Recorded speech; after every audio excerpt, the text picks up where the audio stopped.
பொன்மனச்செம்மல் புரட்சி தலைவர் எம்ஜிஆர், இதயம் புரட்சி தலைவி அம்மா இருவரும் தெய்வங்களை வணங்கி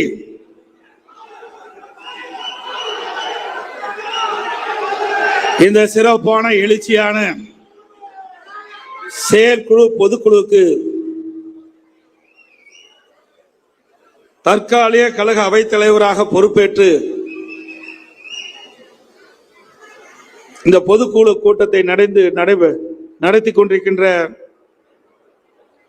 கழகத்தினுடைய துணை பொதுச் செயலாளர், சட்டமன்ற உறுப்பினர், முன்னாள் அமைச்சர் மரியாதைக்கு அண்ணன் KP முனுசாமி அவர்களே, இந்த நிகழ்ச்சியிலே கலந்து கொண்டு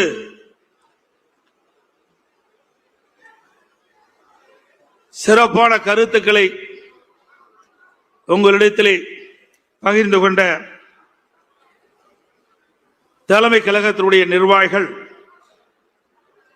மதிப்புக்கும் மரியாதைக்கும் உரிய அண்ணன் திண்டுக்கல் சீனிவாசன் முன்னாள் கழக பொருளாளர், முன்னாள் அமைச்சர் அண்ணன் அவர்களே, நிகழ்ச்சியிலே கலந்து கொண்டு சிறப்பான கருத்துக்களை வழங்கிய கழக துணை பொதுச் செயலாளர், முன்னாள் அமைச்சர், சட்டப்பேரவை உறுப்பினர் அண்ணன் திரு நத்தம்ரா விஸ்வநாதன் அவர்களே, நிகழ்ச்சியிலே பங்கு பெற்ற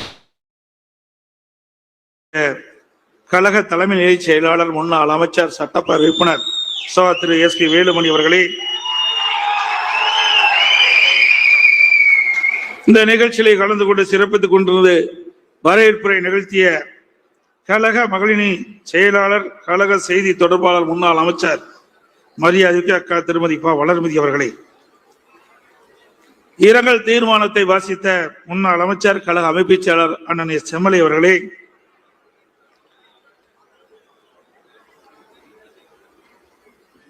தீர்மானங்களை வாசித்த முன்னாள் அமைச்சர், கழக புரட்சி தலைவர் பேரவை செயலாளர், சட்டப்பேரவை உறுப்பினர் அருமைச்சவர் திரு RP உதயகுமார் அவர்களே, தீர்மானத்தை வாசித்து நிகழ்ச்சியை தொகுத்து வழங்கிய மதிப்புக்கும் மரியாதைக்கும் உரிய முன்னாள் அமைச்சர், கழக இலக்கிய அணி செயலாளர், சகோதரர் திரு முனைவர் SS வைகைச்செல்வன் அவர்களே, நிகழ்ச்சியிலே கலந்து கொண்டு சிறப்பான கருத்துக்களை வழங்கிய மரியாதைக்குரிய முன்னாள் அமைச்சர், கழக அமைப்பு செயலாளர் திரு D. ஜெயக்குமார் அவர்களே, இங்கே உணர்ச்சி பூர்வமான கருத்துக்களை வழங்கி அடுத்த ஆண்டு நடைபெறுகின்ற சட்டமன்ற தேர்தலிலே அனைத்து இந்திய அண்ணா திராவிட முன்னேற்ற கழகம் வென்று ஆட்சி அமைக்கும் என்று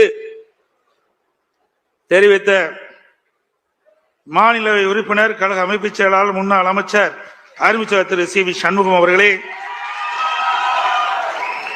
இந்த நிகழ்ச்சி சீரும் சிறப்போடும் இருப்பதற்கு அடித்தளமாக விளங்கி இந்த பகுதியுடைய மாவட்ட கழக செயலாளர், முன்னாள் அமைச்சர், கழக அமைப்பு செயலாளர் அருமைச்சர் பெஞ்சமின் அவர்களே, மற்றும் இந்த நிகழ்ச்சியிலே கலந்து கொண்டு சிறப்பித்துக் கொண்டிருக்கின்ற மூத்த தலைமை கழகத்துடைய நிர்வாகிகள் அண்ணன் C. பொன்னையன் அவர்களே, அண்ணன் தம்பித்துறை அவர்களே, அண்ணன் செம்மலை அவர்களே, மற்றும் மூத்த தலைமை கழக நிர்வாகிகளே, பல்வேறு அணியினுடைய செயலாளர்களே, நிர்வாகிகளே, வருகின்ற சிறப்பித்துக் கொண்டிருக்கின்ற மாவட்ட செயலாளர்களே, நாடாளுமன்ற உறுப்பினர்களே, சட்டமன்ற உறுப்பினர்களே, முன்னாள் அமைச்சர் பெருமக்களே, முன்னாள் நாடாளுமன்ற சட்டமன்ற உறுப்பினர்களே,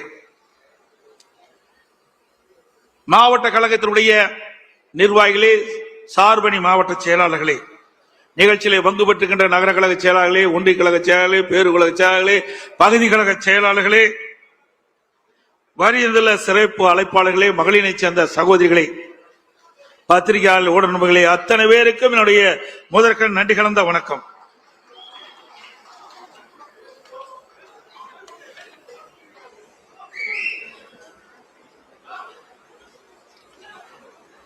எனக்கு முன்னாலே பேசியவர்களும் அழகாக, அற்புதமாக அடுத்த ஆண்டு நடைபெறுகின்ற சட்டமன்ற பொதுத் தேர்தலை குறித்து விளக்கமாக, தெளிவாக, இங்கே சுருக்கமாக சொன்னாலும் தெளிவாக சொல்லிவிட்டு அமர்ந்திருக்கின்றார்கள். தீய சக்தி திமுகவை தமிழகத்திலிருந்து அடியோடு அகற்ற வேண்டும் என்பதற்காகத்தான் பொன்மனச்செம்மல் புரட்சி தலைவர் எம்ஜிஆர் அவர்கள் அனைத்து இந்திய அண்ணா திராவிட முன்னேற்ற கழகத்தை தொடங்கினார்கள். அவருடைய மறைவுக்கு பிறகு நம்முடைய இதயம் புரட்சி தலைவி அம்மாவர்கள் பல்வேறு சோதனைகளை தாங்கி கழகத்தை கட்டி காத்தார்கள். இருவரும் தலைவர்கள் இருக்கின்ற பொழுதுதான் ஏழை எளிய மக்கள், பட்டியலின மக்கள், விவசாயிகள், மீனவர்கள், நெசவாளர்கள், தொழிலாளர்கள், சிறுபான்மை மக்கள் என்று பலதரப்பட்ட மக்களுக்கும் அவர்களுக்கு நன்மை பயக்கக்கூடிய திட்டங்களை கொண்டு வந்து சாதித்த தலைவர்கள் நம்முடைய இருவரும் தலைவர்கள்.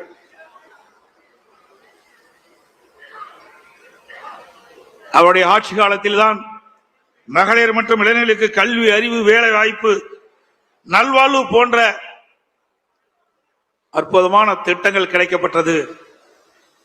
அமைதி, வளம், வளர்ச்சி என்ற அம்மாவின் கொள்கையே நமக்கு தாரக மந்திரமாக கொடுத்தவர் இதயம் புரட்சி தலைவி அம்மா அவர்கள். புரட்சி தலைவர், புரட்சி தலைவி அம்மா ஆகிய இருவரும் வகுத்து தந்த மனித நேயம், மக்கள் நலன், சகோதரத்துவம், சமத்துவம் ஆகியவற்றை எக்காலம் பேணி காப்பது நமது உயிர் மூச்சாக கொண்டிருப்பது அனைத்து இந்திய அண்ணா திராவிட முன்னேற்ற கழகம்.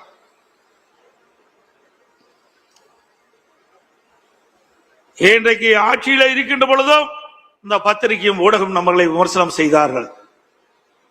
எதிர்கட்சியாக இருக்கின்ற பொழுதும் நம்மை பற்றித்தான் விமர்சனம் செய்து கொண்டிருக்கின்றார்கள்.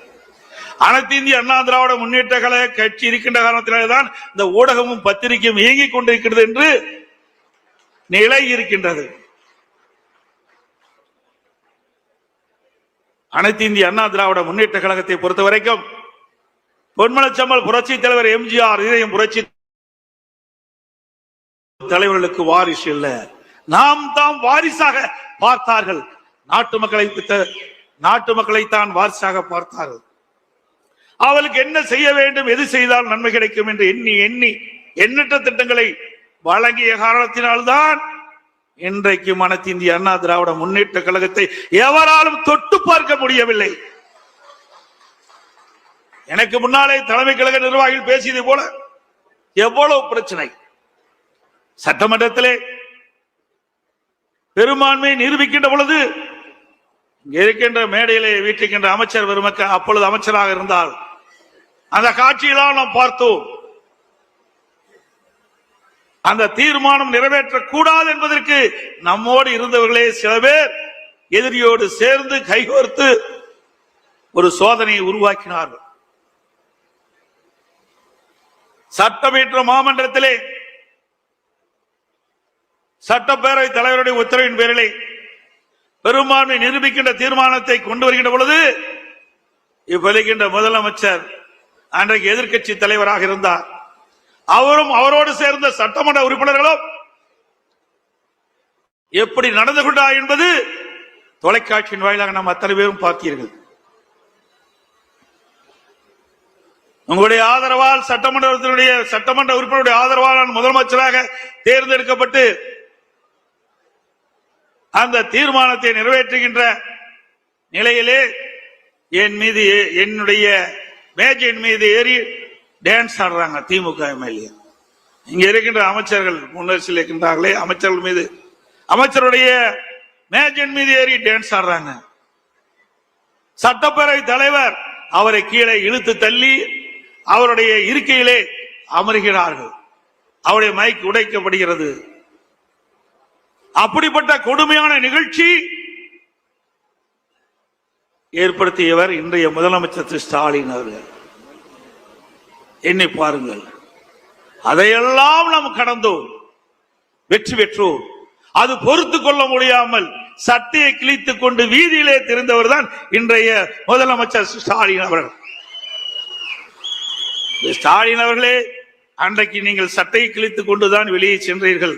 ஆனால் அடுத்த ஆண்டு நடைபெறுகின்ற சட்டமன்ற பொதுத் தேர்தலிலே அனைத்து இந்திய அண்ணா திராவிட முன்னேற்ற கழக தலைமையிலே அமைக்கப்படுகின்ற கூட்டணி பெரும்பான்மையான இடங்களிலே வெற்றி பெற்று அனைத்து இந்திய அண்ணா திராவிட முன்னேற்ற கழகம் தனி பெரும்பான்மையோடு ஆட்சி அமைக்கும். அப்பொழுது எந்த நிலையில் இருப்பீர்கள் என்று தெரியவில்லை.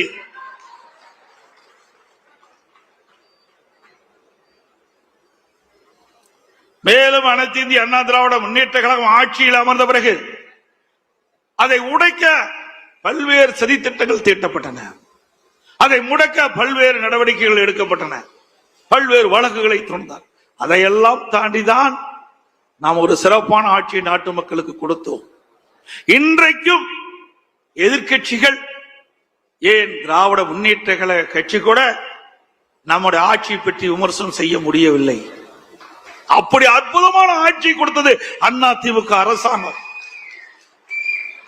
என்ன சொல்கிறார் திரு ஸ்டாலின், எடப்பாடி பழனிசாமி, அதிமுக, பாரதிய ஜனதாவோட கூட்டணி, இதைத்தான் சொல்ல முடியும். ஆட்சியில் ஏதாவது குறை இருக்கின்றதா சொல்லுங்கள், அதுக்கு பதில் சொல்ல நாங்கள் தயாராக இருக்கின்றோம். எந்தவித குறையும் சொல்ல முடியவில்லை. அப்படி ஒரு பொற்கால ஆட்சி கொடுத்தது அதிமுக அரசாங்கம். இங்கே வீட்டிருக்கின்றீர்களே, என் முன்னிலை அமர்ந்திருக்கின்றார்களே முன்னாள் அமைச்சர்கள், அவரெல்லாம் என்னோடு சிறப்பான முறையிலே பணியாற்றினார்கள். அதனால் ஒரு நல்ல ஆட்சியை நாட்டு மக்களுக்கு கொடுக்கப்பட்டோம், வழங்கினோம். அதே ஆட்சி மீண்டும் தமிழகத்தில் கொண்டு வருவதற்கு நீங்கள் அத்தனை பேரும் முழு ஒத்துழைப்பு நல்க வேண்டும். இந்த செயற்குழு, பொதுக்குழு, மேடையில வீட்டுகள் அத்தனை பேரும் நினைத்தால் நிச்சயம் அது நிறைவேறும். இங்கே வந்திருக்கின்ற தலைமை கழக நிர்வாகிகள், மாவட்ட செயலாளர்கள், ஒன்றிய செயலாளர், நகர செயலாளர், பேருக்குழு பகுதி செயலாளர், பொதுக்குழு உறுப்பினர்கள் அத்தனை பேரும் பல்வேறு தேர்தலை களம் கண்டவர்கள். நாடாளுமன்ற தேர்தலாலும் சரி, சட்டமன்ற தேர்தலாலும் சரி, உள்ளாட்சி தேர்தலாலும் சரி, அல்லது கூட்டுறவு சங்க தேர்தலாலும் சரி, அவ்வப்போது நடைபெறுகின்ற இடைத்தேர்தலாலும் சரி, அத்தனை தேர்தலிலும் களப்பணி ஆற்றி கழக நிறுத்தப்படுகின்ற வேட்பாளருக்கு வெற்றி பெற்ற நபர்கள் நீங்கள் அத்தனை பேர். அனுபவம் வாய்ந்தவர்கள், திறமையானவர்கள், எப்படி வாக்கு சேகரிக்க வேண்டும் என்று அரசியல் அத்தனையும் உங்கள் மனதில் இருக்கின்ற, உங்களுடைய அனுபவத்தில் இருக்கின்ற அதை இந்த தேர்தலில் பயன்படுத்துங்கள். நிச்சயமாக 100% வெற்றி பெறுவோம். மீண்டும் அதிமுக ஆட்சி தமிழகத்திலே மலரும். இது எந்த கொம்பனாலும் தடுக்க முடியாது. மரியாதைக்குரிய சகோதரர் சி.வி. சண்முகம் குறிப்பிட்டார், நாமும் தேர்தல் வகுப்பாளை வைத்திருக்கிறோம். நம்முடைய கணக்கு நமக்கு தெரியும். அடுத்த ஆண்டு நடைபெற்ற சட்டமன்ற பொதுத் தேர்தலில் அனைத்து இந்திய அண்ணா திராவிட முன்னேற்ற கழகம் கூட்டணி 210 இடங்களிலே வெல்லும்.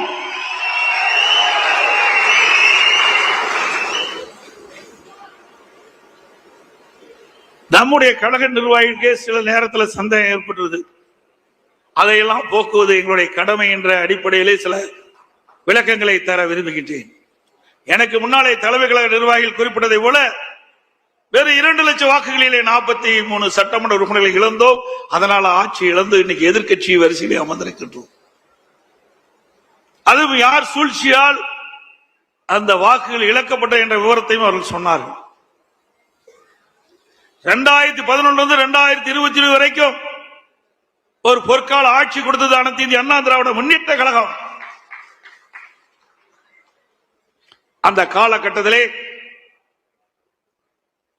நாம் தேர்தலிலும் சந்தித்தோம்.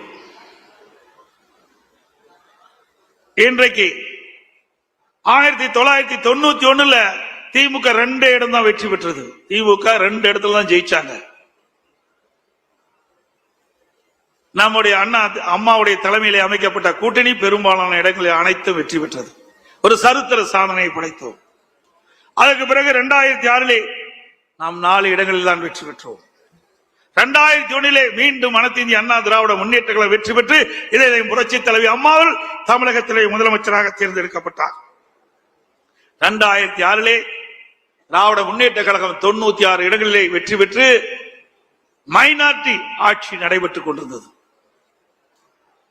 2011 அனைத்து இந்திய அண்ணா திராவிட முன்னேற்ற கழகம் மீண்டும் வெற்றி பெற்று திராவிட முன்னேற்ற கழகம் எதிர்கட்சி வரிசையில் கூட அமர முடியவில்லை. பிரதான எதிர்கட்சி கூட கிடைக்கல. அப்பொழுது திரு ஸ்டாலினுடைய அப்பா திரு கருணாநிதியே இருந்தார். அப்பவே உங்களுக்கு எதிர்க்கட்சி வரிசையில் இடம் இல்ல. 2014 ஒரு நாடாளுமன்ற உறுப்பினர் கூட திமுகவுக்கு வெற்றி பெற முடியல. 2014 ஒரு நாடாளுமன்ற திமுக கட்சி சேர்ந்த வெற்றி பெற முடியல. திமுக கூட்டணி கட்சி சேர்ந்த வெற்றி பெற முடியல. அண்ணா திமுக 37 இடங்களில் வெற்றி பெற்று சாதனை படைத்தது. 2016 புரட்சி தலைவி அம்மாவில் யாருடன் கூட்டணி வைக்காமல் 234 இடங்களும் இரட்டலை சின்னத்திலே போட்டியிட வைத்து பெரும்பான்மை இடங்களை வெற்றி பெற்று ஆட்சி அமைத்தார்கள்.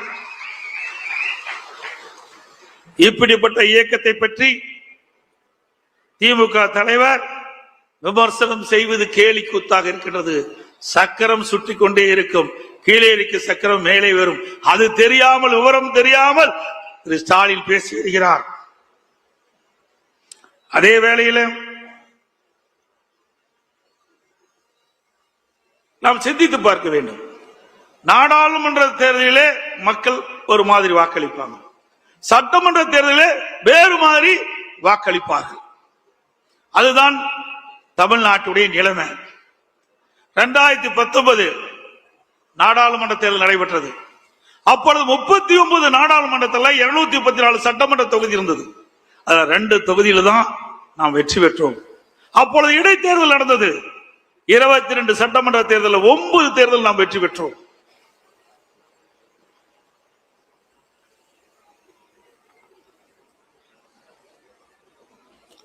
ரெண்டாயிரத்தி 21 அனைத்து இந்திய அண்ணா திராவிட முன்னேற்ற கழக தலைமையில் அமைக்கப்பட்ட கூட்டணி 75 இடங்களில் நாம் வெற்றி பெற்றோம். 2019 நாடாளுமன்ற தேர்தலில் 2 இடங்கள் வெற்றி பெற்ற அண்ணா திமுக கூட்டணி ஒரு இடத்துல தான் எம்பியில் நாம் வெற்றி பெற்றோம் 2019. ஆனா எம்எல்ஏ தொகுதி வரும்போது 2 இடத்துல வெற்றி பெற்றோம். அதே 2021 75 இடங்களில் வெற்றி பெற்றோம். அதே போல 2019 நாடாளுமன்ற தேர்தல் அப்ப திராவிட முன்னேற்ற கழகத்தை சேர்ந்தவர்கள் அந்த சட்டமன்ற இடைத்தேர்தலில் போட்டியிட்டாங்க. அண்ணா திமுக எதிர்த்து அண்ணா திமுக திமுக 2 தான் 22 சட்டமன்ற இடைத்தேர்தல் நாம் போட்டியிட்டோம். அதுல 9 எம்எல்ஏ நாம ஜெயிச்சோம். அப்ப நிலக்கோட்டை சட்டமன்ற தொகுதி சுமார் 39,000 வாக்குகளை வெற்றி பெறாங்க. அதே நிலக்கோட்டை சட்டமன்ற தொகுதியில அண்ணா திமுக 25,000 வாக்குகளை வெற்றி பெற்றோம். ஒரே நேரத்தில் தேர்தல் நடைபெறுகிறது. நாடாளுமன்றத்தில் திமுக போட்டியிடுறது, சட்டமன்றத்திலையும் திமுக போட்டியிடுது. ஆனால் நாடாளுமன்றத்தில் அதிக வாக்கு வாங்குறாங்க, சட்டமன்றத்தில் அண்ணா திமுக அதிகமா வாக்குது. இப்படி 9 சட்டமன்ற இடைத்தேர்தலிலும் அண்ணா திமுக வீழ்த்தியது. அந்த 9 சட்டமன்ற தொகுதியிலும் நாடாளுமன்ற தொகுதியை பொறுத்த வரைக்கும் அவர்கள் அதிகமா வாங்கினாங்க. இதுதான் நிலைமை. அது மட்டுமல்ல, 2024 சட்டமன்ற நாடாளுமன்ற தேர்தல் நடைபெற்றது. அதுல 39 தொகுதி திமுக தான் வெற்றி பெற்றாங்க. அந்த 234 சட்டமன்ற தொகுதியில அண்ணா திமுக கூட்டணி அந்த எம்எல்ஏ தொகுதி 234 சட்டமன்ற தொகுதி 39 நாடாளுமன்றத்தில் வருது. 10 இடங்கள் நாம் வெற்றி பெற்றோம். இன்றைக்கு பாரதிய ஜனதா அண்ணா திமுக கூட்டணி அமைச்சிருக்குது. 2024 நாடாளுமன்ற தேர்தலில் அண்ணா திமுக கூட்டணி வாங்கின வாக்கு, திமுக பாரதிய ஜனதா கூட்டணி வாங்கின வாக்கு ரெண்டையும் சேர்த்துனா 41.33%. அண்ணா திமுக வாங்கின வாக்கு நாடாளுமன்றத்தில் 23.5%. பாரதிய ஜனதா நாடாளுமன்றத்திலே வாங்கின வாக்கு இரண்டையும் சேர்த்தா 41.33%. அப்போ இந்த 234 சட்டமன்ற தொகுதி 39 நாடாளுமன்றத்தில் இருக்குது. இதுல அந்த 41.33% வாக்குல பார்த்தா 84 சட்டமன்ற தொகுதி வெற்றி பெறுகிற வாய்ப்பு இருக்குது. அதிகமா வாங்கியிருக்கிறோம். 84 சட்டமன்ற தொகுதியில அதிகமான வாக்குகளை பெற்றுக்கிறோம். 15 சட்டமன்ற தொகுதியில 1% வாக்கு தான் குறைவு. 18 சட்டமன்ற தொகுதியில 1% 2% வாக்கு தான் குறையப்பட்டிருக்குது.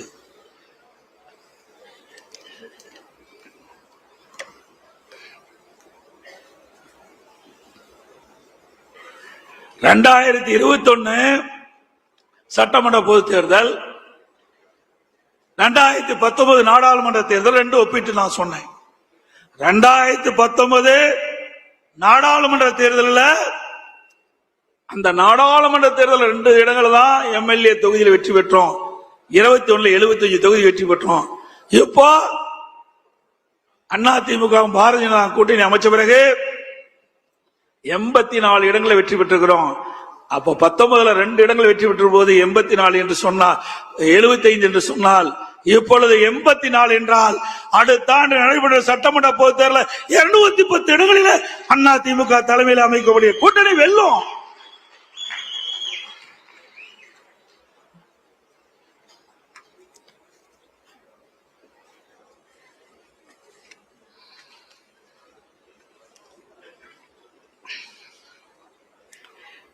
இந்த நம்முடைய தீர்மானத்தில் கூட அதை கொண்டாந்துருக்கிறோம். திமுக கவர்ச்சிகரமா 2021 சட்டமன்ற பொதுத் தேர்தலில் சுமார் 525 அறிவிப்புகளை வெளியிட்டாங்க. நிறைவேற்ற முடியாத அறிவிப்புகளை வெளியிட்டு மக்களை ஏமாற்றி கொள்ளைப்புறத்தின் வழியாக ஆட்சிக்கு வந்த பிறகு சுமார் 4% அந்த அறிவிப்பை கூட நிறைவேற்ற முடியாத ஒரு சூழ்நிலை. அதுல முக்கியமானது கல்வி கடன் ரத்துனாங்க, இல்ல. கேஸ் சிலிண்டர் மானியம் கொடுக்கல, பெட்ரோல் டீசல் விலை குறைக்கல, நீட் தேர்வு ரத்துனாங்க, அதுக்கு ரகசியம் இருக்குன்னு சொன்னாங்க. இதுவரைக்கும் ரகசியத்தையே சொல்லல துணை முதலமைச்சர். 100 நாள் வேலை திட்டம் 150 நாளாக உயர்த்தப்பட்டாங்க, உயர்த்தல, ஏழை மக்களை ஏமாத்திட்டாங்க. அரசு காலி பணியிடங்கள் அரசாங்கத்தில் 3 லட்சம், அரசு சார்ந்த நிறுவனத்தில் 2 லட்சம், மொத்தம் 5 லட்சம் காலி பணியிடங்கள் நிரப்புனாங்க. இது வரைக்கும் நிரப்பல. கடந்த சட்டமன்ற பொதுத் தேர்தலில் வெறும் 50,000 பேர் தான் அரசு ஊழியர்கள் நிரப்பப்பட்டதா அறிவிச்சாங்க. இந்த 4.5 ஆண்டுகள அரசு பணியாளர்கள் சுமார் 75,000 பேர் பணி ஓய்வு பெற்றுக்கிறாங்க. அதோட அதிமுக ஆட்சியில கொண்டு வரப்பட்ட தாலிக்கு தங்க திட்டம் நிறுத்திட்டாங்க. அம்மா மினிக்கிளை கைவிட்டுட்டாங்க. அம்மா இருசக்கர வாகனம் அதையும் கைவிட்டுட்டாங்க. இப்படி மக்களுக்கு நன்மை பயக்கக்கூடிய அதிமுக ஆட்சியில போடப்பட்ட திட்டங்களை எல்லாம் நிறுத்திய அதுதான் திமுக ஆட்சியுடைய சாதனை. சொல்லுவதெல்லாம் நாங்க குடும்ப தலைவிக்கு 1000 ரூபாய் கொடுத்துட்டோம். எப்ப கொடுத்தீங்க? அதிமுக தொடர்ந்து சட்டமன்றத்தில் அழுத்தம் கொடுத்தோம். தேர்தல் நேரத்தில் குடும்ப தலைவிக்கு 1000 ரூபாய் கொடுப்பதாக தேர்தலில் அறிவிப்பை கொடுத்துவிட்டு அவருடைய வாக்குகளை பெற்று ஆட்சிக்கு வந்த பிறகு கொடுக்கப்பட்ட வாக்குறுதியை நிறைவேற்றவில்லை. அதனால கொடுக்கப்பட்ட வாக்குறுதியை நிறைவேற்றுகின்ற விதமாக மாதந்தோறும் குடும்ப தலைக்கு 1000 ரூபாய் கொடுக்க வேண்டும் என்று பிரதான எதிர்க்கட்சி என்ற முறையில் நம்ம தொடர்ந்து சட்டமன்றத்தில் அழுத்தம் கொடுத்தோம். தொலைக்காட்சியின் வாயிலா தெரிவிச்சோம், ஊடகத்தின் வாயிலா தெரிவிச்சோம். நம்முடைய சட்டமன்ற உறுப்பினர்கள் தொடர்ந்து சட்டமன்றத்தில் அழுத்தம் கொடுத்தாங்க. அதிமுக பொதுக்கூட்டத்திலே தொடர்ந்து விமர்சனம் பண்ணோம். வேறு வழி இல்லாம 28 மாதம் கழிச்சு அதிமுக கொடுக்கப்பட்ட அழுத்தத்தின் காரணமா தான் மாதந்தோறும் குடும்ப தலைவிக்கு 1000 ரூபாய் கிடைச்சிருக்குது. எப்ப ஸ்டாலின் நேற்றைய தினம் கூட குறிப்பிடுறார், மேலும் 30 லட்சம் பேர்களுக்கு விதியை தளர்த்தி குடும்ப தலைவிக்கு 1000 ரூபாய் மாதந்தோறும் கொடுப்பதா சொல்றாங்க. அப்படின்னா இன்னும் 4 மாசம் தான் கொடுக்க முடியும். 56 மாதம் கொடுக்கல. குடும்ப தலைவருடைய கஷ்டத்தை பார்த்து கொடுக்கல. அடுத்த ஆண்டு நடைபெறுகின்ற பொது தேர்தலை மனதிலே வைத்துக் கொண்டு திரு ஸ்டாலினுடைய அரசாங்கம் விதியை தளர்த்தி 30 லட்சம் பேர்களுக்கு மேலும் மாதந்தோறும் 1000 ரூபாய் குடும்ப தொகை தருவதாக சொல்லிக்கிறாங்க. ஆக தேர்தலுக்காகத்தான் கொடுக்கிறாங்க ஒழிய இந்த குடும்ப தலைவி படிக்கிற கஷ்டத்துக்காக கொடுக்கல. நீங்கள் எவ்வளவு பணம் கொடுத்தாலும் மக்கள் வாங்கிக் கொள்வார்கள். ஆனால் ஓட்டு மட்டும் அதிமுக கூட்டணிக்கு தான் போடுவாங்க. அதோட இன்னைக்கு மக்கள் செல்வாக்கு இழந்துட்டார் ஸ்டாலின் அவர்கள். இளைஞருடைய செல்வாக்கையும் இழந்து விட்டார். அதனால இப்பொழுது அறிவிப்பு கொடுத்திருக்கிறார். கல்லூரியிலே படிக்கின்ற மாணவர்கள், அரசு கல்லூரியிலே படிக்கின்ற மாணவர்களுக்கு லேப்டாப் கொடுப்பதா சொல்லியிருக்கிறாங்க. தொடர்ந்து 4 ஆண்டு காலம் சட்டமன்றத்தில் அழுத்தம் கொடுத்தோம். அனைத்து இந்திய அண்ணா திராவிட முன்னேற்ற கழக அரசு இருக்கின்ற பொழுது, இதயம் புரட்சி தலைவி அம்மா இருக்கின்ற பொழுது அரசு பள்ளி படிக்கின்ற மாணவர்களுக்கு ஒரு விஞ்ஞான கல்வி கொடுக்க வேண்டும், அறிவுபூர்வமான கல்வி கிடைக்க வேண்டும். அதற்காக மடிக்கணி திட்டத்தை கொண்டு வந்தார்கள். சுமார் 52 லட்சம் மடிக்கணினி கொடுத்தோம். அதை வலியுறுத்தி சட்டமன்றத்திலே நாங்கள் தொடர்ந்து பேசினோம். எங்களுடைய சட்டமன்ற உறுப்பினர்களும் பேசினார்கள். தொடர்ந்து பத்திரிகையின் வாயிலாக, ஊடகங்கள் வாயிலாக நம்முடைய கருத்தை தெரிவித்தோம். அப்பொழுதெல்லாம் ஸ்டாலின் இந்த திட்டத்தை கொண்டு வருவதற்கு உடன்படல. இன்றைக்கு மக்கள் செல்வாக்கு இழந்த காலத்திலே, இளைஞருடைய செல்வாக்கு இழந்த காலத்திலே அடுத்த ஆண்டு சட்டமன்ற தேர்தல் நடைபெறுகிறதை முன்னிட்டு 10 லட்சம் மாணவர்களுக்கு, அரசு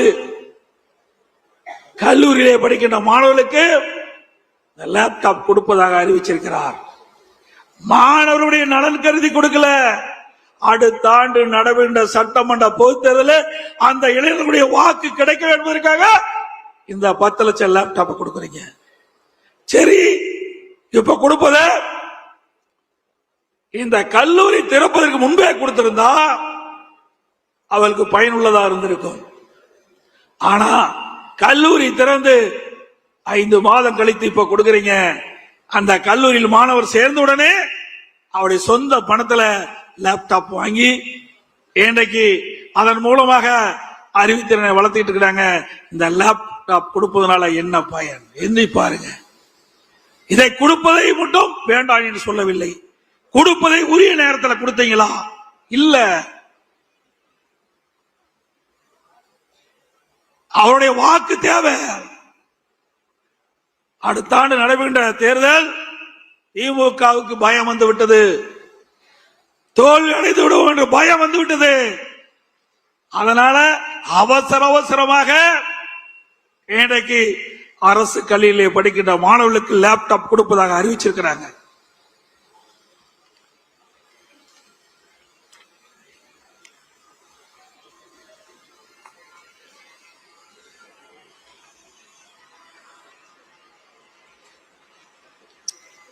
திராவிட முன்னேற்ற கழகம் ஆட்சிக்கு வந்த பிறகு விவசாயிகளை போராட்டம் நடத்தினால் விவசாயிகளுக்கு அநீதி இழைக்கப்படுகின்ற அரசு மக்கள் விரோத திமுக அரசாங்கம். அது மட்டும் இல்லாம டெல்டா மாவட்டம் குறுவை சாகுபடி, அந்த சாகுபடி செய்த விவசாயிகள் அந்த விளைந்த நெல்லை அறுவடை செய்து மூட்டை பிடித்து கொள்முதல் நிலையத்துக்கு கொண்டு சென்றால் அந்த கொள்முதல் நிலையத்திலே விவசாயியுடைய நெல்லை கொள்முதல் செய்யாத காரணத்தினாலே தொடர் மழையின் காரணமாக 15 நாட்கள் நெல் கொள்முதல் நிலையத்தை மூடிய காரணத்தினால் விவசாயிகள் கொண்டு வந்த நெல் சாலை ஓரத்தில் குவியலாக குவித்து வைத்திருந்தார்கள். கொள்முதல் நிலையத்திற்கு முன்பாக நெல் மணிகளை குவித்து வைத்திருந்தார்கள். தொடர் மழையின் காரணமாக நெல் மணிகள்லாம் முளைத்து விவசாயிகள் பாதிக்கப்பட்டாங்க. நம்முடைய டெல்டா மாவட்டத்தில் நம்முடைய கழக மாவட்ட செயலாளர்கள், தலைமை கழக நிர்வாகிகள், முன்னாள் அமைச்சர் வேண்டுகோளை ஏற்று நான் ஓடோடி சென்று டெல்டா மாவட்ட விவசாயிகளை சந்தித்து நேரடி கொள்முதல் நிலையத்துக்கு சென்று அவர்களுக்கு ஆறுதல் கூறி என்ன வரும் என்று கேட்டேன். அப்பொழுது குறிப்பிட்டார்கள், 15 நாட்களாக இந்த நெல்லை நாங்கள் காவல் காத்துக் கொண்டிருக்கின்றோம், இந்த அரசாங்கம் கொள்முதல் நிலையிலே கொள்முதல் செய்யவில்லை. கொள்முதல் செய்யப்பட்ட நெல்லையும் அந்த குடோனில் அடுக்கி வைத்திருக்கிறார்கள். அது வெளியிலே சென்றால்தான் நெல் கொள்முதல் செய்ய முடியும். இப்படிப்பட்ட அவல நிலை எங்களிடத்திலே இருக்கின்றது. கடுமையாக பாதிக்கப்பட்டு விட்டோம் என்று சொன்னார்கள். அதை பார்க்க யாருமே செல்ல, இந்த விவசாயிகளுக்கு ஆறுதல் சொல்ல திமுகவிலிருந்து யாரும் செல்லல. திரு உதயநிதி டெல்டா மாவட்டத்துக்கு போன அறிவிச்சாங்க, பத்திரிகையில பார்த்தேன். பரவாயில்ல, விவசாயிகளுக்கு ஆறுதல் சொல்ல போகிறார் என்று நினைத்தேன். ஆனா அங்க போகல, நேரா ரயில்வே ஸ்டேஷனுக்கு போய் சரக்கு ரயிலுக்கு கொடி காட்டிட்டு வந்துட்டார். ஏற்கனவே அந்த கொள்முதல் செய்யப்பட்ட அந்த நெல் மூட்டைகள் எல்லாம் அதுக்கு முன்பு 20 நாட்கள் ட்ரெயின்ல போயிட்டு இருக்குது, சரக்கு ரயில்ல போயிட்டு இருக்குது. ஏன்னா விவசாயிகளை பார்ப்பதற்கு அச்சம். அங்கே போனா கேரப்பட்டு என்ன பண்றது அப்படின்ற பயத்துல அப்படியே திரும்பி போயிட்டாரு துணை முதலமைச்சர் ஸ்டாலின் அவர்கள், துணை முதலமைச்சர் திரு உதயநிதி அவர்கள். விவசாயிகளை இன்றைக்கு நஷ்டத்திலே தள்ளிய அரசாங்கம் திராவிட முன்னேற்ற கழக அரசாங்கம்.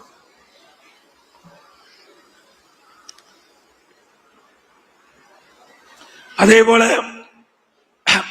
திராவிட முன்னேற்ற கழகம் ஆட்சிக்கு வந்த பிறகு விலைவாசி வெண்ணெய் முட்டுகின்ற அளவுக்கு உயர்ந்து போச்சு. ஏழை மக்கள் வாங்கிட்ட சக்தி இழந்து விட்டார்கள். அரிசி விலை உயர்வு, பருப்பு விலை உயர்வு, எண்ணெய் விலை உயர்வு. ஏழை மக்களை காப்பதற்கு பதிலாக இந்த அரசு ஆட்சிக்கு வந்த பிறகு இந்த விலைவாசி உயர்வால் நம்முடைய ஏழை மக்கள் வாட்டி வதைக்கின்ற நிலையை நாம் பார்க்கின்றோம். அதோடு கட்டுமான பொருட்கள் விலை கேட்க வேண்டிய அவசியமே இல்லை, அந்த அளவுக்கு உயர்ந்து போச்சு. ஜல்லி விலை உயர்வு, கம்பி விலை உயர்வு, சிமெண்ட் விலை உயர்வு, செங்கல் உயர்வு, மர விலை உயர்வு. இப்படி அவல ஆட்சி இன்றைக்கு நடந்து கொண்டிருக்கிறது தமிழகத்திலே. அதோடு மின் கட்டணம் சுமார் 52% உயர்த்தினாங்க. ஆண்டுக்கு 5% உயர்த்தப்பட்டு விட்டது. ஸ்டாலின் ஒரு காலகட்டத்தில் குறிப்பிட்டார், மின்சாரத்தை தொட்டாத்தான் ஷாக் அடிக்கும், மின் கட்டணத்தை கேட்டாலே ஷாக் அடிக்கும் என்று சொன்ன திரு ஸ்டாலின் அவர்கள் குறைந்ததான் நம்ம அம்மா இருக்கும் போது குறைவாத்தான் நாம் மின் கட்டணத்தை நாம் உயர்த்தணும். ஆனா திமுக ஆட்சி போல 52% உயர்த்தல, நிலை கட்டணத்தில் உயர்த்தல, ஆண்டுக்கு 5% மின் கட்டணத்தில் உயர்த்தல. இப்பொழுது என்ன நிலைமை? மின்சாரத்தை தொட்டாத்தா ஷாக் அடிக்கும், கரண்ட் பில்ல கேட்டாலே ஷாக் அடிக்குது. அப்படிப்பட்ட நிலைமை. வீட்டு வரி 100% உயர்ந்து போச்சு, கடவரி 150% உயர்ந்து போச்சு, குடிநீர் வரி உயர்வு, குப்பை வரி உயர்வு.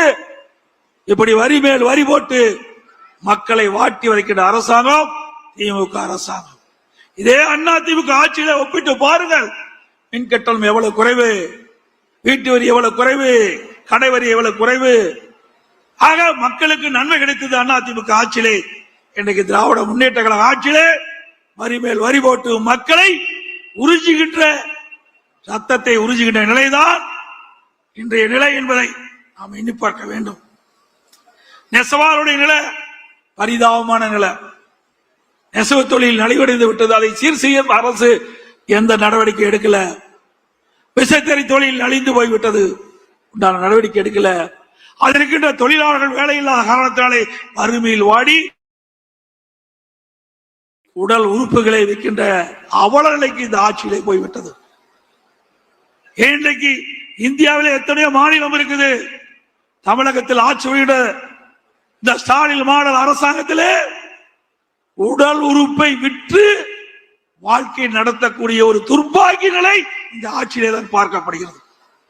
ஒரு திமுக சட்டமன்ற உறுப்பினர் அவருடைய மருத்துவமனையிலே இந்த வறுமையில் வாடுகின்ற தொழிலாளிகளுடைய உடல் உறுப்பு கிட்னிய முறைகேடாக பெற்று அந்த முறைகேடு விசாரித்தது இதே திராவிட முன்னேற்ற கழக ஆட்சி. அவள் மீது இது எந்த நடவடிக்கை எடுக்கல. ஆனா அண்ணா திமுக ஆட்சிக்கு வந்த பிறகு இந்த கிட்னி முறைகேட்டில் ஈடுபட்டவர்கள் மீது சட்டப்பூர்வமாக நடவடிக்கை எடுக்கப்படும். இந்த ஆட்சியில உடல் உறுப்பை கூட விட்டு வைக்கல. அப்படி மோசமான ஆட்சி இன்றைக்கு தமிழகத்திலே நடைபெற்றுக் கொண்டிருக்கின்றது.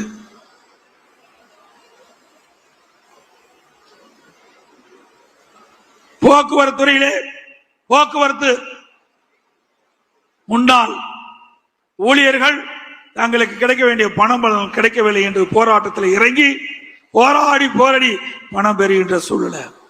எப்பொழுது பார்த்தாலும் ஸ்டாலின் சொல்லுகின்றார், இன்றைக்கு மகளிருக்கு கட்டணமில்லா பேருந்து விட்டுருக்கோம் சொல்லி அந்த பேருந்தில் ஏறி இறங்கினாதான் உயிர் நிச்சயம். அப்படிப்பட்ட பேருந்து ஓட்டல் பேருந்து தான் இன்றைக்கு தமிழகத்தில் இயங்கிக் கொண்டிருக்கிறது. தொழில்துறை இதெல்லாம் எதற்காக சொல்லினேன் என்று சொன்னால், வருகின்ற சட்டமன்ற தேர்தலில் நாட்டு மக்களுக்கு நீங்கள் தெரிவிக்க வேண்டும் என்ற அடிப்படையில் இதை நான் தெரிவித்துக் கொண்டிருக்கின்றேன். அதிமுக ஆட்சிக்கும் திமுக ஆட்சிக்கும் என்ன வேறுபாடு என்பதையும் நாட்டு மக்களுக்கு நீங்கள் தெளிவுபடுத்த வேண்டும் என்பதற்காக இந்த விவரங்களை நான் குறிப்பிடுகிறேன். தொழில்துறை அதிமுக ஆட்சியிலே மிக சிறப்பா இருந்தது. 2015 அம்மா அவர்கள் முதல்வர் தொழில் முதலீட்டாளர் மாநாட்டை சென்னையில் நடத்தினாங்க. 2,42,000 கோடி தொழில் முதலீட்டு ஈர்க்கப்பட்டது. 98 புரிந்துணர்வு ஒப்பந்தம் போடப்பட்டாங்க. அந்த பணியெல்லாம் துவங்கி நிறைவேற்றப்பட்டு பல்லாயிரக்கணக்கான பேருக்கு வேலை கிடைச்சிருக்குது. 2019 அம்மாவுடைய அரசு தொழில் முதலீட்டு மாநாட்டை நடத்தணும். சென்னையில சுமார் 3,05,000 கோடி தொழில் முதலில் ஈர்க்கப்பட்டது. சுமார் 304 புரிந்துணர்வு ஒப்பந்தங்கள் போடப்பட்டு நடைமுறைக்கு கொண்டாந்தோம். அந்த நிறுவனங்கள் எல்லாம் இன்றைக்கு உற்பத்தியை தொடங்கிவிட்டது. அதனால பல்லாயிரக்கணக்கான இளைஞர்களுக்கு வேலை வாய்ப்பை பெற்று தந்தோம். திமுக அரசாங்கம் வந்தது. திமுக அரசாங்கம் வந்த பிறகு அவர்கள் தொழில் முதலீட்டு மாநாட்டை நடத்தினார்கள். திரு ஸ்டாலின் அவர்கள் அண்மையிலே ஜெர்மன் நாட்டுக்கு போகும்போது விமான நிலையத்திலே பத்திரிகையாளர்களை சந்தித்து பேட்டி கொடுத்தார். அப்பொழுது இந்த பேட்டியிலே குறிப்பிடுகிறார், திமுக ஆட்சியிலே 922 புரிந்துணர்வு ஒப்பந்தங்கள் போடப்பட்டதாக, 10,62,000 கோடி தொழில் முதலீட்டு ஈர்க்கப்பட்டதாக, அந்த நிறுவனங்கள் எல்லாம் உற்பத்தியை தொடங்கின்ற பொழுது சுமார் 32,81,000 பேருக்கு வேலை கிடைக்கும் என்று அறிவித்தது மட்டுமல்ல, 77% புரிந்துணர்வு ஒப்பந்தங்கள் நிறைவேற்றப்பட்டதாக ஒரு பச்சை பொய்ய சொன்னார். 77 புரிந்துணர்வு ஒப்பந்தங்கள் நிறைவேற்றப்பட்டது சொன்னா 25 லட்சம் பேருக்கு வேலை கிடைச்சிருக்கும். எப்படி நாட்டு மக்களை ஏமாற்ற என்பதை நாம் எண்ணி பார்க்க வேண்டும். இந்த விவரத்தை வெள்ளை அறிக்கை வெளியிட வேண்டும் என்று தொழில்துறை மந்திரி கிட்ட நாங்க வேண்டுகோளா வச்சோம். திராவிட முன்னேற்ற கழகம் ஆட்சி பொறுப்பேற்ற பிறகு எவ்வளவு முதலீடு ஈர்க்கப்பட்டது, எவ்வளவு புரிந்துணர்வு ஒப்பந்தங்கள் நடைமுறைக்கு வந்தது, எவ்வளவு பேருக்கு வேலை கிடைச்சது என்ற புள்ளி விவரத்தை நீங்கள் வெளியிட வேண்டும். வெள்ளை அறிக்கை என்று கேட்டா வெள்ளை பேப்பரை வெளியிடுறார். அதுதான் உண்மை. எதையுமே செய்யல. செஞ்சிருந்தா தானே அவர்கள் அறிவிப்பை வெளியிட முடியும்.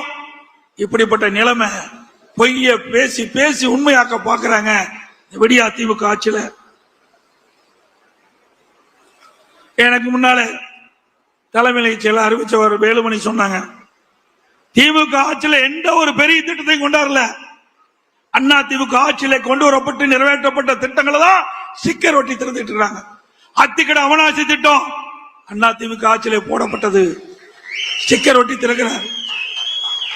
கோவையிலே கோவை அவனாசி ரோட்ல பிரம்மாண்டமான மேம்பாலம், அதிக தூரம் உள்ள உயர்மட்ட மேம்பாலம் கட்டியது அண்ணா திமுக ஆட்சியில. அங்க மட்டுமல்ல, தமிழ்நாடு முழுவதும்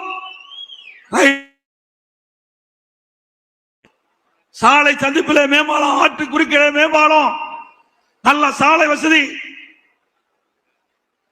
கூட்டு குடிநீர் திட்டம், கடல் நீரை குடிநீராக்கும் திட்டம், இப்படி பல திட்டங்களை கொண்டு வந்து நடைமுறைப்படுத்த ஒரே அரசாங்கம் அண்ணா திமுக அரசாங்கம். இப்படி ஏதாவது ஒரு திட்டத்தை உங்களால் கொண்டு வர முடிஞ்சுதா? இல்ல.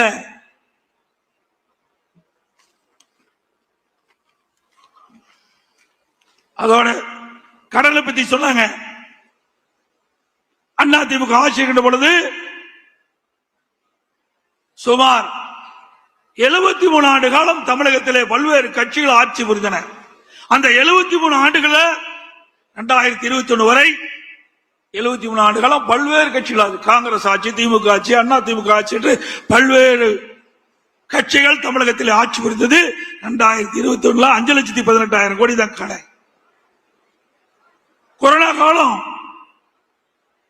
19-20 அப்போ நமக்கு வருமானம் இல்ல, ஜிஎஸ்டி இல்ல, பெட்ரோல் டீசல் வருமானம் இல்ல, பத்திரப்பதிவு இல்ல, ரோட் டாக்ஸ் இல்ல,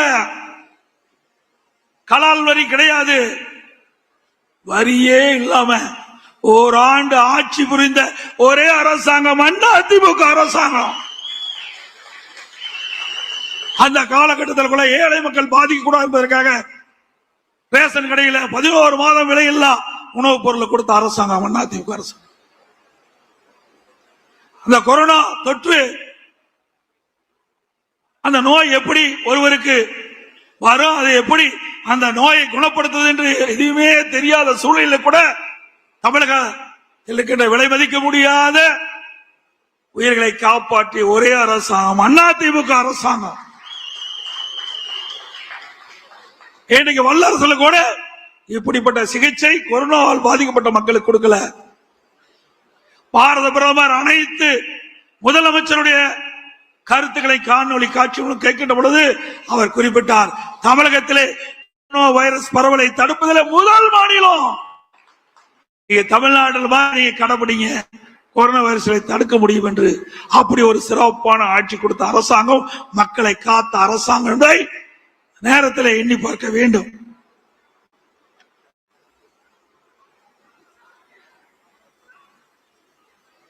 இன்றைக்கு தொலைக்காட்சி நாம பார்த்தாவே கொலை, கொள்ளை, திருட்டு, வழிப்பறிவு, பாலியல் கொடுமை தான் தினந்தோறும் வர செய்தியா இருக்குது.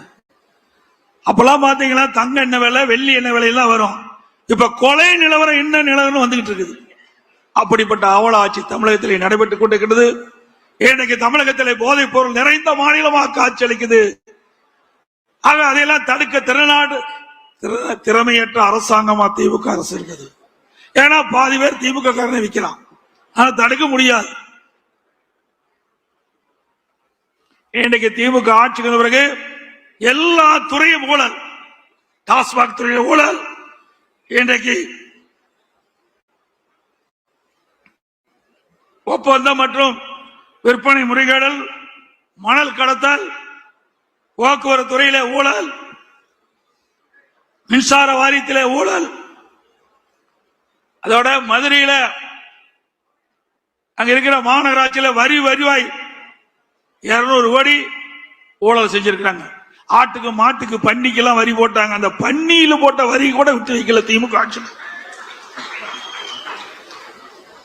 இப்பொழுது நகராட்சி குடிநீர் வழங்குகின்ற அமைச்சர் இன்றைக்கு அமலாக்கத்துறை பல்வேறு ஊழல் பட்டியல காவல்துறைக்கு அனுப்பிச்சிருக்கிறாங்க.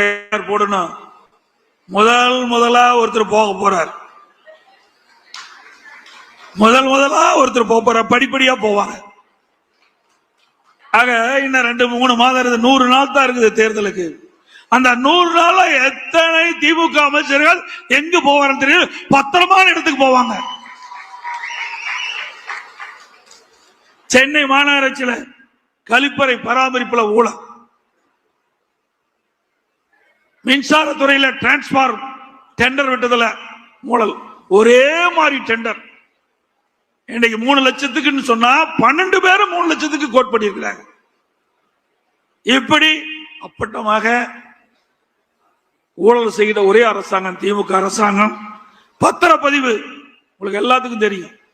இப்படி இந்தியாவிலேயே பிரிச்சு பார்த்து பத்திரப்பதிவு செஞ்சு அதில் ஊழலிலே திளைக்கின்ற ஒரே அரசாங்கம் திமுக அரசாங்கம்.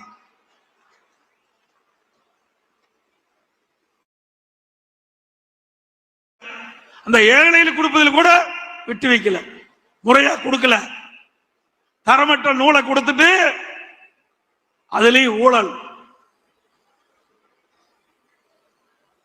அப்புறம் தமிழ்நாடு குடிநீர் வடிகால் வாரியம், அதுல பராமரிப்பு பணி ஆண்டுக்கு ஒரு முறை டெண்டர் விடுவாங்க. இப்ப திமுக அரசாங்கம் அடுத்த முறை ஆட்சிக்கு வர முடியாதுன்னு தெரிஞ்சுக்கிட்டாங்க.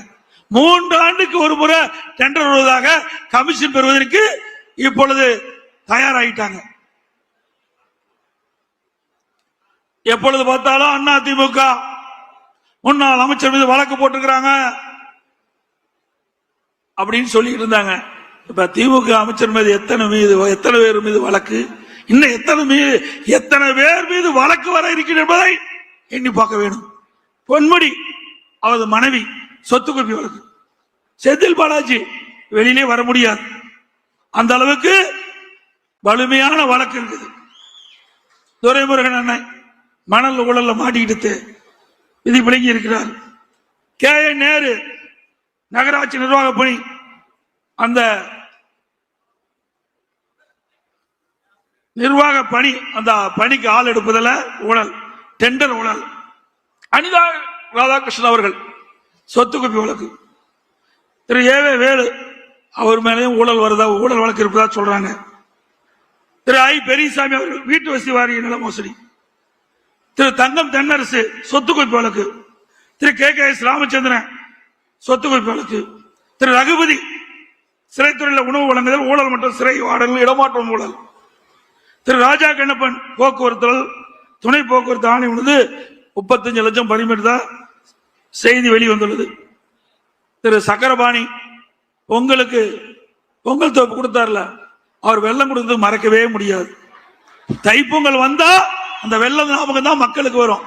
ஒழுகுற வெள்ளத்தை கொடுத்த ஆசாமி தான் திரு சக்கரபாணி அவர்கள்.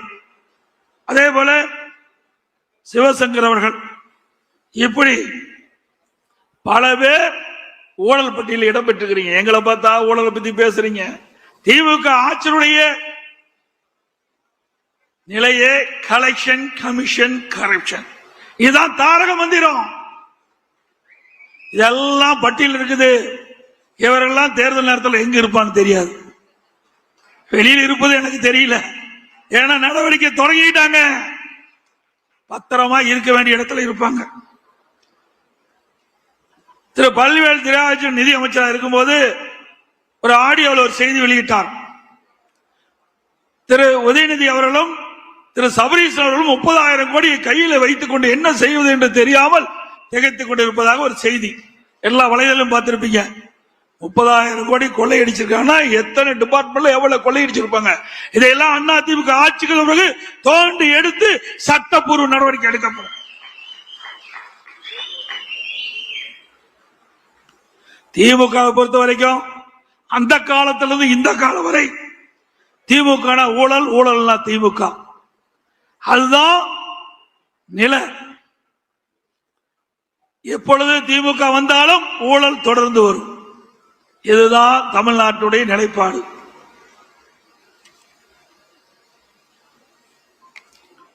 திராவிட முன்னேற்ற கழக ஆட்சியில கள்ளக்குறிச்சி கள்ளச்சாராய மரணம், அது உயர் நீதிமன்றத்தில் வழக்கு போட்டாங்க. அந்த வழக்கில் சிபிஐ விசாரிக்க வேண்டும் என்று உத்தரவு போட்டது. உடனே டெல்லிக்கு போறார். இதுல உங்களுக்கு என்ன பயம்? திராவிட முன்னேற்ற கழகத்தை கட்சி சேர்ந்தவரை காப்பாற்ற வேண்டும் என்பதற்காக இன்றைக்கு டெல்லியில போய் மேல்முறையீடு செய்யறீங்க. பிறகு அண்ணா நகர் சிறுமி உயர் நீதிமன்றத்தில் அவளுக்கு நியாயம் கிடைக்க வேண்டும். அது மாநில அரசுக்கு காவல்துறை விசாரித்தால் நியாயம் கிடைக்காது. அதன் அடிப்படையில் உயர் நீதிமன்றத்தில் வழக்கு. அதனால அந்த சிறுமி அந்த வழக்கை சிபிஐ விசாரிக்க உத்தரவு போடுறாங்க உயர் நீதிமன்றம். அதை எடுத்து உச்ச நீதிமன்றம் போறாங்க. அதோட ஆம்ஸ்டாங் கொலை வழக்கு, அவருடைய உறவினர்கள் வழக்கு போடுறாங்க. அதை மாநில அரசு விசாரிக்க கூடாது, சிபிஐ விசாரிக்க வேண்டும். இன்னைக்கு சென்னை உயர் நீதிமன்றம் அதை சிபிஐ விசாரிக்க வேண்டும் என்று உத்தரவு போட்டது. அதை எடுத்து டெல்லிக்கு போறாங்க. எவ்வளவு வெட்கக்கேடானது! ஆக யாரையோ காப்பாற்றுவதற்காக இந்த அரசு துடித்துக் கொண்டிருக்கிறது. இதெல்லாம் அனைத்து இந்திய அண்ணா திராவிட முன்னேற்ற கழக ஆட்சி அமைந்தவுடன் இதையெல்லாம் விசாரித்து உண்மை குற்றவாளிகளை இந்த நாட்டுக்கு அடையாளம் காட்டப்படும்.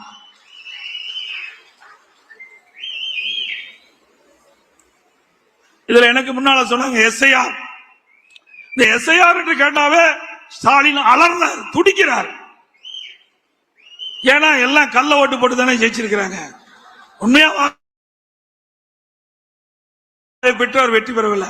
அது சென்னை மாநகரம்னா கேட்க வேண்டிய அவசியமே இல்லை. இறந்தவர்கள் எல்லாம் உயிர் பெற்று வந்து ஓட்டு போடுவாங்க. அப்படிப்பட்ட நிலைமை இன்னைக்கு எஸ்ஐஆர் பணி துவங்கப்பட்டு விட்டது. மத்திய தேர்தல் ஆணையம் அறிவிக்கப்பட்டு பணி துவங்கி நாளையோட நிறைவு பெற இருக்கின்றது.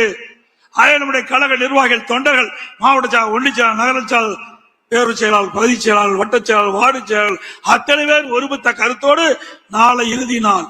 அதனால ஏதாவது விடுபட்டு இருந்தா அதை முறையாக அந்த எஸ்ஐஆர் பணியை மேற்கொள்ள வேண்டும் என்று அன்போடு இந்த நேரத்தில் கேட்டுக்கிறேன்.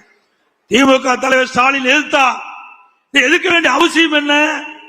200 வாக்கள் நீக்கிறாங்க. ஒரு இடத்துல இருந்து வேற இடத்திற்கு குடி போயிடுறாங்க.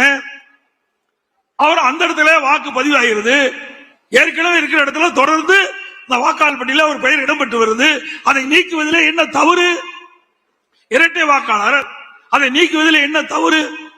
ஆனா ஸ்டாலின் அவர்கள் அதை கடுமையாக எதிர்த்தார். இப்பொழுது என்னங்கிறாரு? திமுக காரர் விழிப்போடு இருந்து செயல்பட வேணுமா? ஒரு பக்கம் எதிர்க்கிறாங்க, ஒரு பக்கம் செயல காட்டுறாங்க. எஸ்ஐஆர் பணி மேற்கொள்ள வேண்டும்.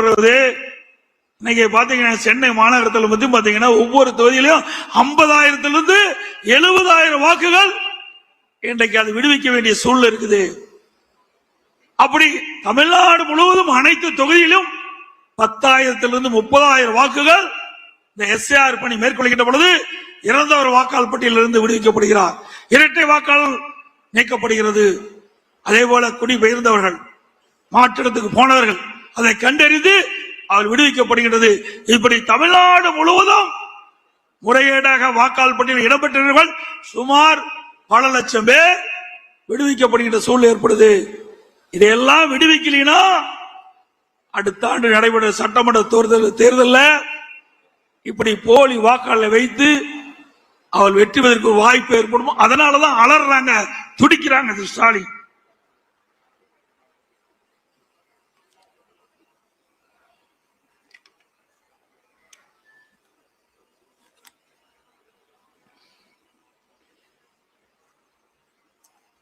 எப்பொழுது பார்த்தாலும் ஸ்டாலின் சொல்லிக்கொண்டே இருப்பது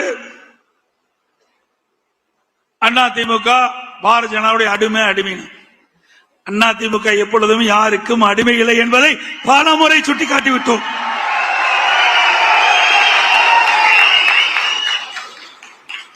இதே திராவிட முன்னேற்ற கழகம் திரு கருணாநிதி இருக்கின்ற பொழுது 1999 ஆண்டு நாடாளுமன்ற தேர்தலில் பாரதிய ஜனதாவோட கூட்டணி போட்டு வெற்றி பெற்று திரு வாஜ்பாய் அவர்களுடைய மத்திய அமைச்சர்களே திமுக எம்பி இடம் பெற்றிருந்தாங்க. திரு முரசொலி மாறன் அவர்கள் மத்திய அமைச்சராக இருந்தார். அப்போ அவர் உடல்நிலை சரியில்லாமல் இருந்த போது ஓராண்டு மருத்துவமனையில் இலாக்கா மந்திரியா வச்சிருந்தாங்க. 2001 சட்டமன்ற பொது தேர்தல், அப்பொழுது பாரதிய ஜனதா திமுக கூட்டணி அங்க வச்சது. அப்பெல்லாம் பாரதிய ஜனதா கட்சி நல்ல கட்சி, திமுக கூட்டணி வச்சா நல்ல கட்சி, அண்ணா திமுக கூட்டணி வச்சா மதவாத கட்சி. சிந்திச்சு பாருங்க. இன்னைக்கு தேர்தல் வருகின்ற பொழுது வாக்குகள் சிதறாமல் சிந்தாமல் எல்லா வாக்குகளையும் நிறுத்தப்படுகிற வேட்பாளர்களுக்கு கிடைக்க வேண்டும். அப்பொழுதுதான் நாம் நிறுத்தப்படுகிற வேட்பாளர் வெற்றி பெறுவார். அந்த அரசியல் சூழ்நிலைக்கு ஏற்பவாறு எல்லா கட்சியுமே கூட்டணி அமைப்பது இயல்பு.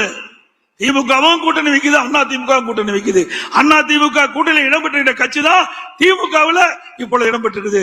திமுகவில் இடம்பெற்ற கட்சி தான் அண்ணா திமுகவில் இடம்பெற்றது. இப்படி கால சூழ்நிலைக்கு ஏற்ப அந்த கூட்டணி மாறி மாறி இருக்கும். ஆனா திரு ஸ்டாலினால பொறுக்க முடியல. அண்ணா திமுக பாரதிய ஜனதா கூட்டணியை அமைச்ச உடனே கதறாரு, துடிக்கிறாரு. அப்பொழுது 1999 2001 கூட்டணி வச்ச போது திரு கருணாநிதி குறிப்பிடுறார். 23/6/1999 முரசொலியில் 6ஆம் பக்கம், அதாவது பாரதிய ஜனதா திமுக கூட்டணி அமைச்ச பிறகு அப்ப முரசொலியில 6ஆம் பக்கத்துல 23/6/1999 வருது. சிறுபான்மை மக்களிடம் பாஜக பற்றி ஒரு சந்தேகத்தை ஒரு சிலர் உருவாக்கி வைத்திருக்கின்றார்கள் என்பது உண்மைதான். பொய்யான பிரச்சாரம் செய்கிறார்கள். அதற்கு ஈடு கொடுத்து விட்டு அதை முறியடிக்க வேண்டிய பொறுப்பு இளைஞர்களாகிய உங்களுக்கு இருக்குன்னு சொல்றார். யாரு? கருணாநிதி சொல்றார். அப்ப பாரதிய ஜனதா கட்சி நல்ல கட்சி தலைவரை குறிப்பிடாரு. ஏன் நாங்க கூட்டணி வச்சா தவறா பேசுறீங்க. இது நாங்க சொல்லல. திராவிட முன்னேற்ற கழக தலைவர் திரு கருணாநிதி அவர்கள் அவருடைய கட்சி பத்திரிகை முரசொலியில 23/6/99 அன்று வந்த செய்தி.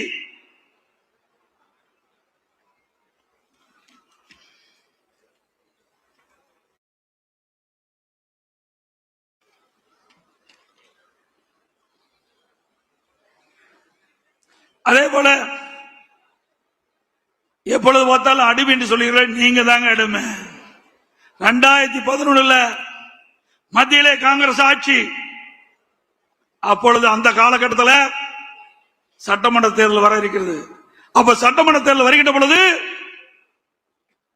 அண்ணா அறிவாலயத்தில் முதல் மாடியில கலைஞர் தொலைக்காட்சியில முறைகேடு தான் சிபிஐ ரெய்டு நடந்தது. கீழ்த்தளத்தில் கூட்டணி பேச்சுவார்த்தை, மேல் தளத்துல காங்கிரஸ் ஆட்சி மத்தியில் நடக்குது, அங்க சிபிஐ ரெய்டு, கீழ்த்தளத்துல கூட்டணி பேச்சுவார்த்தை. இப்படி மிரட்டி பணிய வைத்து அடிமையாக இருந்தது திமுக. அண்ணா திமுக அப்படி அல்ல.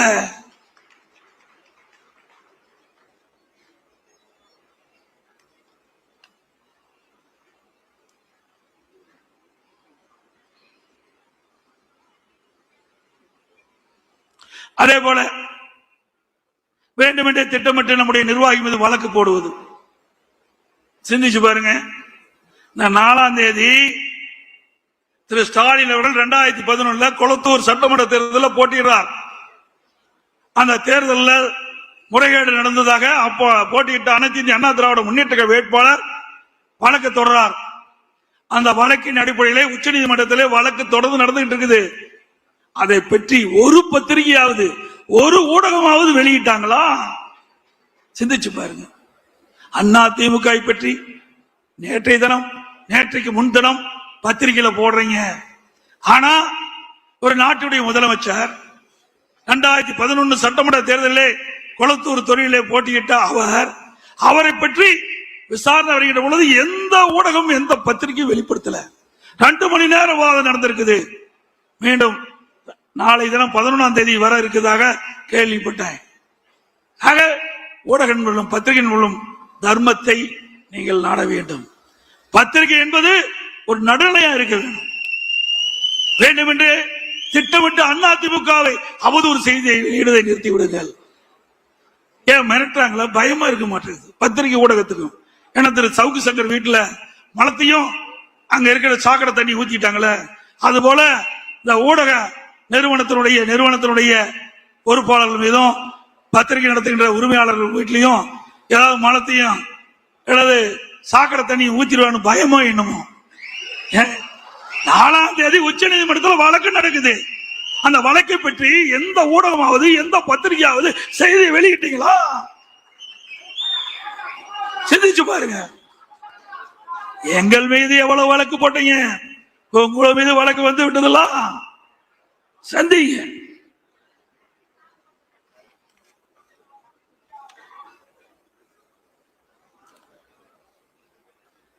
திராவிட முன்னேற்றங்களை உருவாக்கிய பேர் அண்ணா அவர்கள் களம் ஒரு குடும்பம்.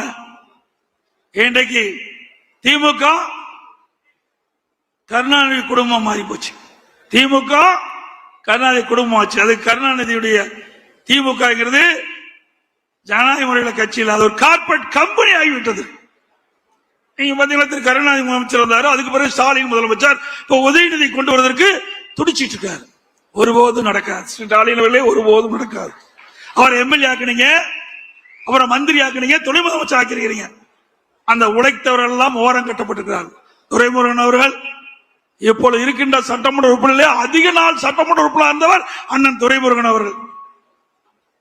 எமர்ஜென்சின்னு எப்ப பார்த்தாலும் ஸ்டாலின் பேசிட்டு இருப்பார். விசா சட்டத்தில் நாங்கள் சிறை சென்றோம் சொன்னார். அப்பொழுதும் துரைமுருகன் அவர்களும் எமர்ஜென்சியில பாதிக்கப்பட்டவர் தான். அப்படிப்பட்டவர்களுக்கு உங்களால துணை முதலமைச்சர் கொடுக்க முடியல. திரு கருணாநிதி குடும்பத்தில் இருந்தவர்கள், திரு ஸ்டாலின் குடும்பத்தில் இருந்தவர்களுக்கு தான் ஆட்சியிலும் பங்கு, அதிகாரத்திலும் பங்கு. அப்படிப்பட்ட நிலைமைதான் திமுக இருக்குது. அனைத்து இந்திய அண்ணா திராவிட முன்னேற்ற கழகத்தில் அப்படி இல்ல. ஜனநாயகம் உள்ள ஒரு இயக்கம். யார் வேண்டாலும் உழைத்தால், கட்சிக்கு விசுவாசமா இருந்தால் உச்சபட்ச பதவிக்கு வர முடியும்.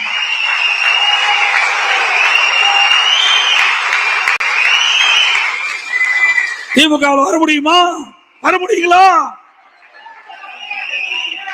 ஒரு கிளை செயலாளர் அண்ணா திமுக பொதுச் செயலாளர் வர முடியும்னா அண்ணா திமுக தான் வர முடியும். ஒரு கிளை செயலாளர் எம்எல்ஏ ஆக முடியும், எம்பி ஆக முடியும், அமைச்சர் ஆக முடியும், முதலமைச்சரே ஆக முடியும் அண்ணா திமுக தான். திமுக போல வாரிசு அரசியல் கிடையாது.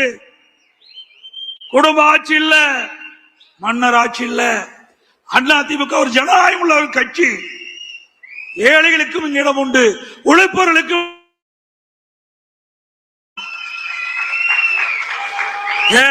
கள்ளக்குறிச்சி சட்டமன்ற உறுப்பினர் என்ன மெட்டாமிராஸ் தாரா? பவானி சாகர் சட்டமன்ற உறுப்பினர் மெட்டாமிராஸ் தாரா?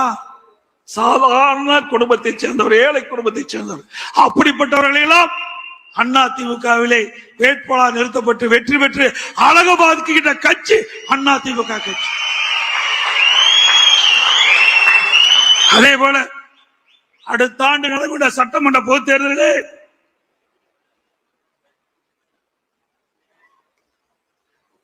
இங்கே வந்திருக்கிற பல நிர்வாகிகள் வேட்பாளராக வருவதற்கு வாய்ப்பு உண்டு என்பதை இந்த நேரத்தில் தெரிகிறது. இயக்கத்துக்கு விசுவாசமாக உழைக்கின்றவர்கள் நிச்சயமாக கிடைக்கும்.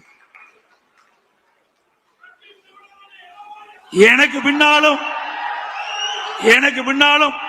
இன்னும் எத்தனை நூற்றாண்டுகள் வந்தாலும் அனைத்து இந்திய அண்ணா திராவிட முன்னேற்ற கழகம் மக்களுக்காக இயங்கும் அப்படின்னு இதே புரட்சி தலைவி அம்மா அவர்கள் சட்டமன்றத்திலே சூளுரைத்தார்கள். அதை நனவாக்கின்ற விதமாக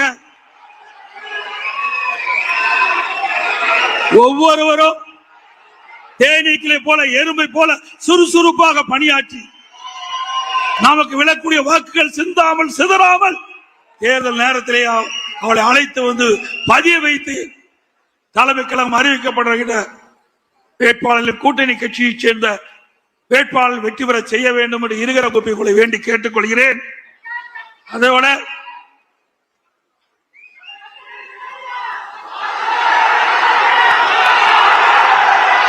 அதே போல மாண்புமிகு புரட்சி தலைவி அம்மா இருக்கின்ற பொழுது இன்னைக்கு ஏழை எளிய மக்களுக்கு தை பிறந்தால் வழிபிறக்கும் தை பண்டிகையின் போது அவர்களுக்கு பொங்கல் தொகுப்பு கொடுக்கப்படும் அறிவிப்பை கொடுத்து அந்த தை பொங்கல் என்று ஏழை வீட்டிலையும் தை பொங்கல் பொங்குகின்ற ஒரு சூழலை உருவாக்கி தந்தவர் நம்முடைய இதய புரட்சி தலைவி அம்மா.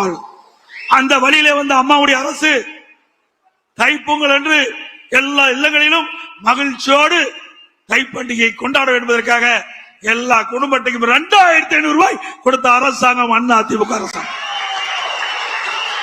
அப்பொழுது திரு ஸ்டாலின் அவர்கள் எதிர்க்கட்சி தலைவராக இருந்தார்.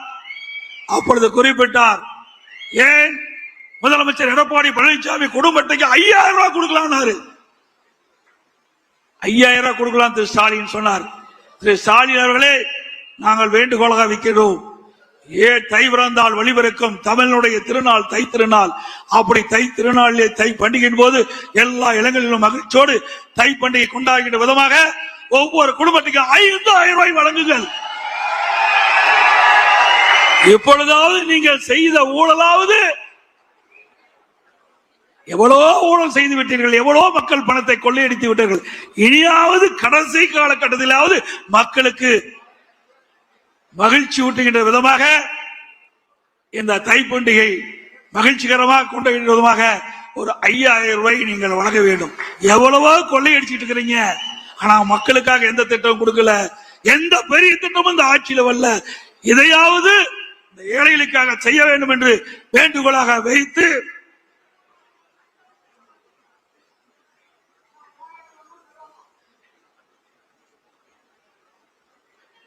அது மட்டுமல்ல,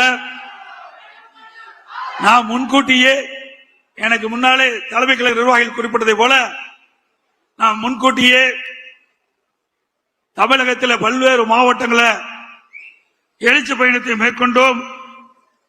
அந்த எழுச்சி பயணத்தின் போது நம்முடைய மாவட்ட செயலாளர் தலைமை கழக நிர்வாகிகள் வருகை வந்திருக்கின்ற ஒன்றிய செயலாளர், நகர செயலாளர், பேருக்குழு செயலாளர், பகுதி செயலாளர் அத்தனை பேர் ஒருமித்த கருத்தோடு மிக சிறப்பாக எழுச்சியாக அந்த எழுச்சி பயண கூட்டத்தை நடத்தினீர்கள்.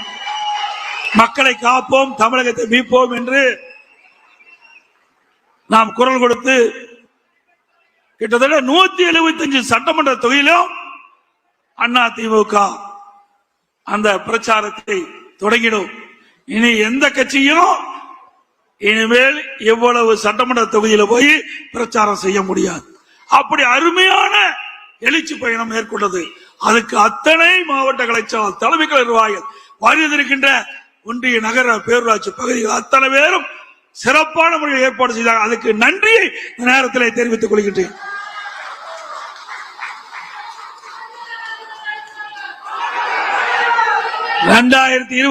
ஆண்டு நடைபெற்ற சட்டமன்ற பொதுத் தேர்தலிலே நல்ல கூட்டணி அமையும், கவலைப்படாதீங்க. இன்னொன்றையும் சொல்கிறேன், அதிமுக பொறுத்த வரைக்கும்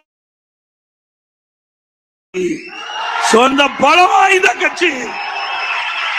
திமுக பொறுத்த வரைக்கும் மக்கள் பலம் இழந்த கட்சி. அதனால்தான் எப்பொழுது பார்த்தாலும் ஸ்டாலின் பேசுறார், எங்கள் கூட்டணி வலிமையான கூட்டணி, எங்கள் கூட்டணி வலிமையான கூட்டணி. இவர் கட்சியை பத்தி நம்பி நிக்கல, இவர் கட்சியை நம்பி நிக்கல, கூட்டணி நம்பித்தான் நிற்கிறார். ஆனா நம்ம கூட்டணியில் அங்க வைக்கிற கட்சிகள் எல்லாம் சுதந்திரமாக செயல்படுகின்ற கட்சிகள். தேர்தல் நேரத்தில் நம்ம கூட்டணி வைப்போம். எப்பொழுதும் 2019 சரி, 2021 சரி, 2024, 2019 நாடாளுமன்ற தேர்தல், 2021 சட்டமன்ற தேர்தல், 2024 நாடாளுமன்ற தேர்தல், எல்லா தேர்தலிலுமே தேர்தல் அறிவிப்புக்கு முன்பு ஒரு மாதத்துக்கு முன்புதான் கூட்டணி பேச்சுவார்த்தை நடத்தி நாம் கூட்டணி அமைச்சோம். அதே போல் இப்பொழுதும் தேர்தலுக்கு முன்பு அற்புதமான கூட்டணி அமைக்கப்படும். நம்முடைய கூட்டணி பெரும்பான்மையான இடங்களிலே வெற்றி பெறும், சந்தேகமே வேண்டாம். உங்களுக்கு எல்லாம் சந்தேகத்தை போக்கின்ற அளவுக்கு நான் விளக்கம் கொடுத்திருக்கின்றேன். அதோட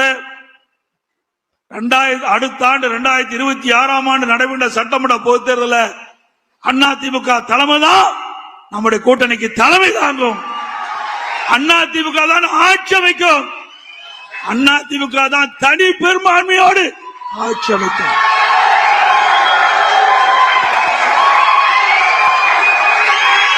அதோடு 2026 ஆண்டு நடைபெற்ற சட்டமன்ற பொதுத் தேர்தலில் வெற்றி பெற்று ஆட்சி அமைத்து அடுத்த ஆண்டு நடைபெறுகின்ற பொது செயற்குழு பொதுக்குழு கூட்டத்தில் அதிமுக ஆட்சி நடக்கும். அது எந்த கொம்பனாலும் தடுத்து நிறுத்த முடியாது. எனக்கு மக்கள் விடியா திமுக ஆட்சியை வீட்டுக்கு அனுப்ப முற்பட்டு விட்டார்கள். மக்கள் ஒரு ஆட்சி அகற்றப்பட வேண்டும் என்று மக்கள் கொதித்து எழுப்பிவிட்டார்கள்.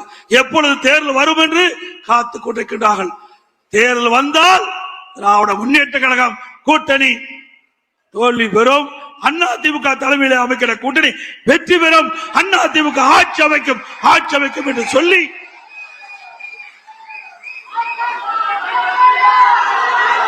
அதே போல அத்தனை பேருக்கும் வருகின்ற செயற்குழு பொதுக்குழு தலைமை நிர்வாகிகள் அத்தனை பேருக்கும் கிறிஸ்துமஸ் நல்வாழ்த்துக்கள். அடுத்த ஆண்டு வர உள்ளதால் ஆங்கில புத்தாண்டு நல்வாழ்த்துக்கள், பொங்கல் நல்வாழ்த்துக்கள்.